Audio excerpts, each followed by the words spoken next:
Hi అండి, welcome to our channel. ఎప్పుడు దోశ తిని బోర్ కొడుతుందా? అలా అయితే ఒక్కసారి ఇలా చేసి చూడండి. దోశ పిండిలో మనము ఉల్లిపాయలు, క్యారెట్, కరివేపాకు, పచ్చి మామిడికాయ, కొత్తిమీర, జీలకర్ర,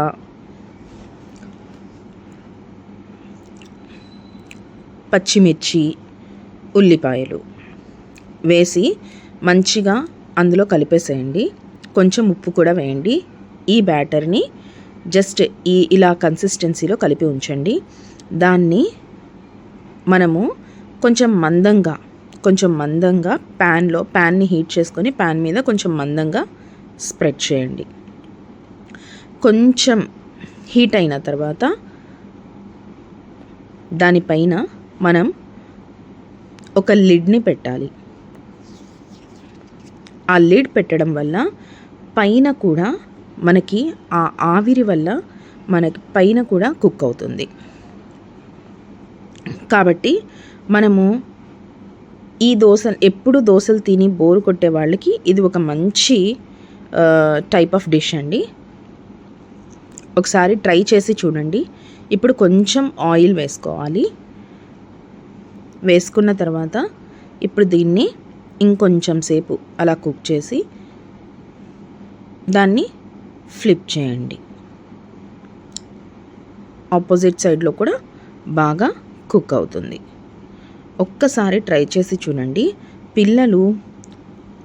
పిల్లలకి అన్ని రకాల విటమిన్స్ అనేవి దీని ద్వారా దొరుకుతాయి. యాజ్ వెల్ పిల్లలు హ్యాపీగా తింటారు కూడా.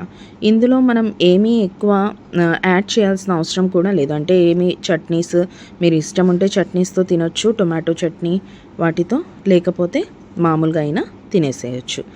చాలా అంటే చాలా టేస్టీగా ఉంటాయి. ఒక్కసారి ట్రై చేసి చూడండి. చాలా టేస్టీగా ఉంటుంది. అందులో కొంచెం పసుపు కూడా యాడ్ చేసి ఆ బ్యాటర్లో కలపండి. ఈ కలర్ అనేది మనకి వస్తుంది. ఇప్పుడు చూడండి, మనకి రెడీ అయిపోయింది. మన దోశలు రెడీ అయిపోయాయి. ఇప్పుడు పిల్లలు ఆ కలర్, టెక్స్చర్ అది చూసి హ్యాపీగా తింటారండి. అస్సలు మారం చేయరు. ఎప్పుడు దోశలు తిని బోర్ కొడుతుంది. ఇది ఒక కొత్త రెసిపీ లాగా వాళ్ళకి ఇంట్రడ్యూస్ చేయండి. Please look at our videos and subscribe to our channel. Thank you అండి. తప్పకుండా ఇలాంటి మంచి రెసిపీస్ మన ఛానల్లో చాలా ఉంటాయి. మీరు తప్పకుండా చూడండి, సబ్స్క్రైబ్ చేయండి.